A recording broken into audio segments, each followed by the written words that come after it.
അങ്ങനെ ആദ്യമായിട്ട് നമ്മൾ പനീർ ബട്ടർ മസാല ഉണ്ടാക്കാൻ പോവുകയാണ്. അപ്പോൾ അതിൻ്റെ ഇൻഗ്രീഡിയൻസ് എന്താ ബട്ടർ ചൂടായി വരുമ്പം അതിലേക്ക് ഞാൻ 3 ഉള്ളിയാണ് എടുത്തിട്ടുള്ളത്. 3 ഉള്ളി, 2 തക്കാളി, അതും പിന്നെ ഒരു 5-6 അല്ലി വെളുത്തുള്ളി, ഇഞ്ചി, ഇതൊക്കെ നല്ല വഴറ്റിയെടുത്തിട്ട് കുറച്ച് ബ്രൗൺ ആയിട്ട് വരുമ്പോൾ അതിൻ്റെ കൂടെ അണ്ടിപ്പരിപ്പും പിന്നെ ഉപ്പ്, മല്ലിപ്പൊടി, കശ്മീരി മുളക് ഇതൊക്കെ ആഡ് ചെയ്യുന്നുണ്ട്.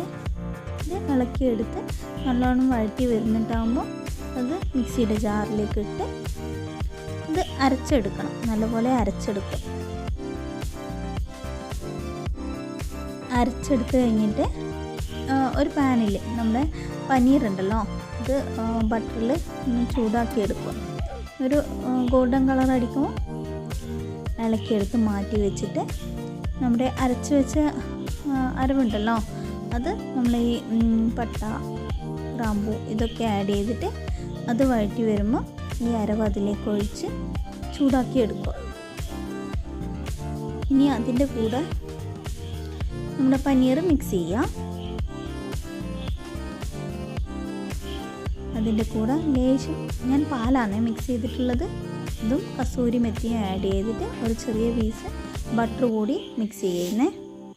അങ്ങനെ creamy paneer butter masala ready ആയിട്ടുണ്ട്. നമുക്കതിന് പത്തലിൻ്റെ കൂടെ തട്ടാം.